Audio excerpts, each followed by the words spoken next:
Hi students, இப்போ நம்ம பார்க்கக்கூடிய ஒரு முக்கியமான video class 12 physics government school and matriculation school Tamil medium and English medium ஸ்டூடெண்ட்ஸ்க்கான லீவ் டேஸ் சென்டென்ஸ் சேலஞ்ச் பார்க்குறோம். 11th ல இருந்து 12th போகக்கூடிய ஸ்டூடெண்ட்ஸ்க்கான ஏப்ரல் அண்ட் மே மந்த்துக்கான ஷெட்யூல் தான்.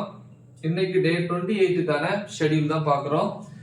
ஸோ 3 யூனிட்ஸ் நம்ம வந்து கவர் பண்ற மாதிரி பிளான் பண்ணியிருந்தோம். இந்த 2 monthsல வந்து 2 யூனிட்ஸ் முடிச்சிட்டோம். 3rd யூனிட் வந்து பாதி வந்துட்டோம்.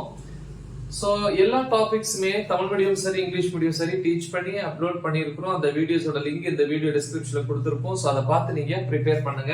எனிவே நீ டே 28 வருவோம். ஸோ இந்த 3 யூனிட்ஸ் நீ கவர் பண்ணீங்கன்னா ஓவரால் 70 மார்க்ஸுக்கு வந்து கொஸ்டின் எடுத்தாங்கன்னா 40+ மார்க்ஸ் ஈஸியா ஸ்கோர் பண்ணலாம்.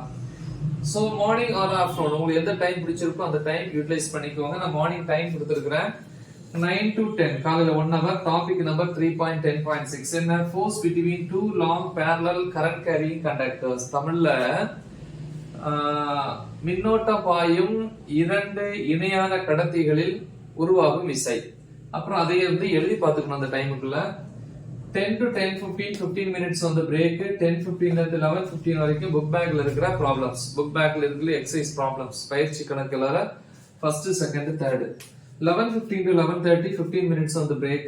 11:30 to 12:45 topic number 3.11.1 அதாவது torque on a current low placed in a magnetic field. அதாவது சீரான காந்தப்புலத்தில் வைக்கப்பட்ட மின்னோட்ட வளையம் உணரும் திருப்பு விசை.